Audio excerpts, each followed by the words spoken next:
Hello বন্ধুরা, কেমন আছো তোমরা সবাই? আশা করি ভালো আছো। তো আমি দেখো গাছ লাগাতে চলে এসেছি কোদাল নিয়ে। গাছটাকেও সাইডে রেখে দিয়েছি, মাটিটা ভালো করে খুঁড়ে নিয়ে গাছটাকে বসাবো। তো প্রথমে একটু খুঁড়ে দেখলাম, আর একটু খুঁড়তে হবে, সেই জন্য আর একটু খুঁড়ে নিলাম আমি। এই গাছটাকে কি তোমরা কেউ চেনো? চিনলে অবশ্যই কমেন্টে লিখবে। আমি গাছটার নাম জানি না, তবে ফুলটা আমার খুব পছন্দ হয়েছে, যার জন্য নার্সারিতে গিয়ে আমি খুঁজে খুঁজে এই গাছটাকেই পছন্দ করে নিয়ে এসেছি।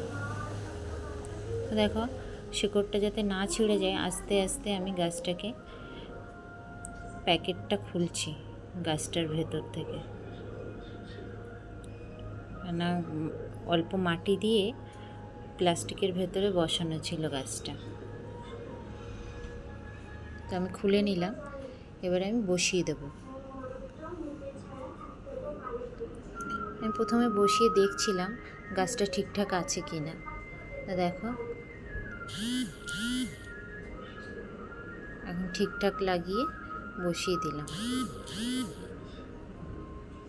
গাছের গোড়ায় যে মাটিটা ছিল সেটা আমি ফেলিনি, কারণ ওটা ফেললে আবার গাছটা মরে যাওয়ার সম্ভাবনা থাকে, যার জন্য আমি গোড়ার মাটিটা সমেত বসিয়ে দিয়েছি। ওই দিকটা ফাঁকা থাকলেও আমি লঙ্কা গাছের চারা বসিয়েছি, দেখতে পাচ্ছ তোমরা।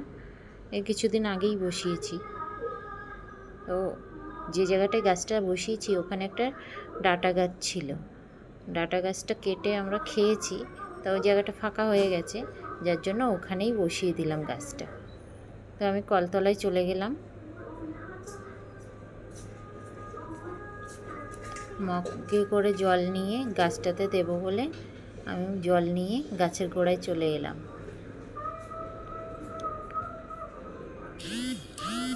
আমি বেশিরভাগ বিকেল দিকেই গাছ বসাই।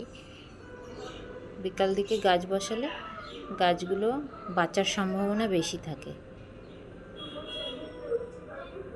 আমি গাছপালা লাগাতে খুব ভালোবাসি, সে যে কোনো গাছই হোক না কেন,